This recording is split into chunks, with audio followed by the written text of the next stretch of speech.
सबसे पहले आप सभी लोगों को मेरा नमस्कार। आज अपनी बात की शुरुआत और अंत दोनों ही मैं माँ से करूँगा। तो विवेक भाई सुनना कि मेरी हर बुराई को मिटाकर मुझे अच्छा बना देती है। मेरी हर बुराई को मिटाकर मुझे अच्छा बना देती है। अपने गले से लगाकर वो मुझे फिर से बच्चा बना देती है। मेरी हर बुराई को मिटाकर मुझे अच्छा बना देती है। अपने गले से लगाकर वो मुझे फिर से बच्चा बना देती है। और मेरे लिए वो झूठ भी बोलती है। मेरे लिए वो झूठ भी बोलती है, लेकिन दुनिया की नजरों में मुझे सच्चा बना देती है। बहुत शुक्रिया। एक शेर ऐसे सुनना कि वैसे तो उसकी उम्मीदों पर खरा नहीं उतरा, वैसे तो उसकी उम्मीदों पर खरा नहीं उतरा, लेकिन मुझे देखकर मेरी माँ का कभी चेहरा नहीं उतरा। वैसे तो उसकी उम्मीदों पर खरा नहीं उतरा, लेकिन मुझे देखकर मेरी माँ का कभी चेहरा नहीं उतरा। अपने रास्तों पर लड़खड़ाया भी बहुत ज्यादा, अपने रास्तों पर लड़खड़ाया भी बहुत ज्यादा। मैं हर एक शख्स की नजर से उतरा, लेकिन अपनी माँ की पलकों से नहीं उतरा। एक ऐसे सुनना कि जैसे मेरी माँ देखती है बिल्कुल वैसे ही देखा करो, जैसे मेरी माँ देखती है बिल्कुल वैसे ही देखा करो। ऐ दुनिया वालों ऐब नहीं सिर्फ मेरा हुनर देखा करो। जैसे मेरी माँ देखती है बिल्कुल वैसे ही देखा करो। ऐ दुनिया वालों ऐब नहीं सिर्फ मेरा हुनर देखा करो।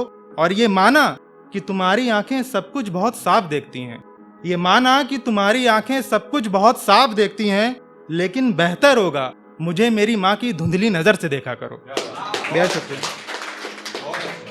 एक ऐसे लिखा था कि मैंने हर रिश्ते में मतलब की मिलावट देखी, मैंने हर रिश्ते में मतलब की मिलावट देखी, सिर्फ माँ के प्यार को ही मैंने सबसे खरा पाया।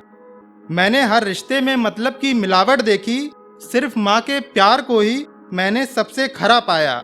और उसने अपनी ममता की छाँव में हर घड़ी रखा मुझको, उसने अपनी ममता की छाँव में हर घड़ी रखा मुझको। मैंने इस पेड़ को पतझड़ में भी हरा पाया।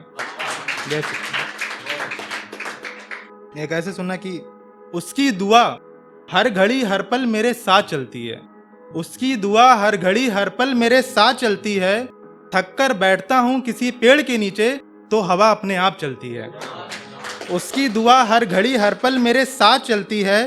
थक कर बैठता हूँ किसी पेड़ के नीचे तो हवा अपने आप चलती है।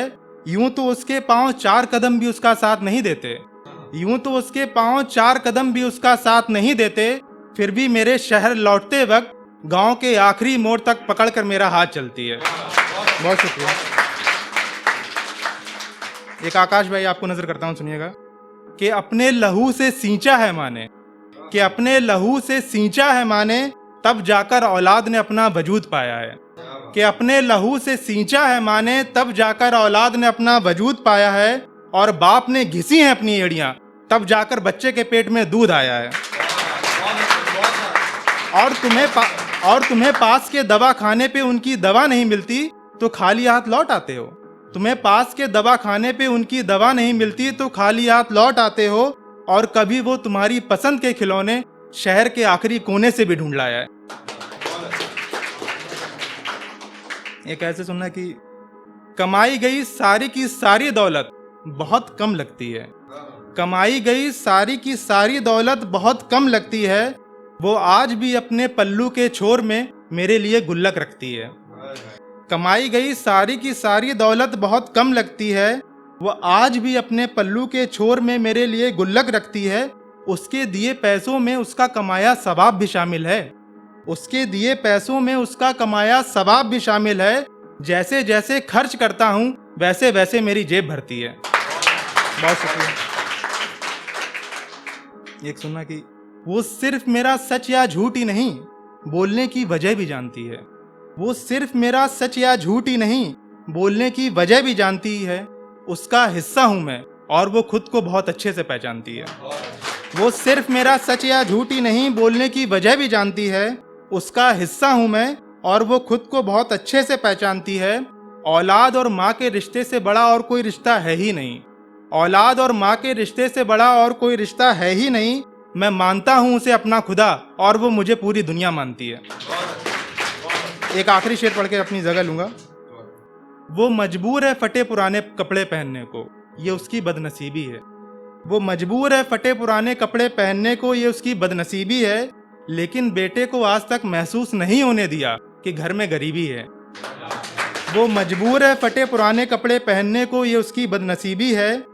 लेकिन बेटे को आज तक महसूस नहीं होने दिया कि घर में गरीबी है। तुम साथ रहकर भी जान नहीं पाते कि उसको बुखार है। तुम साथ रहकर भी जान नहीं पाते कि उसको बुखार है, और वो रोज तुम्हारी नजर उतारती है। बताओ कोई और करीबी है?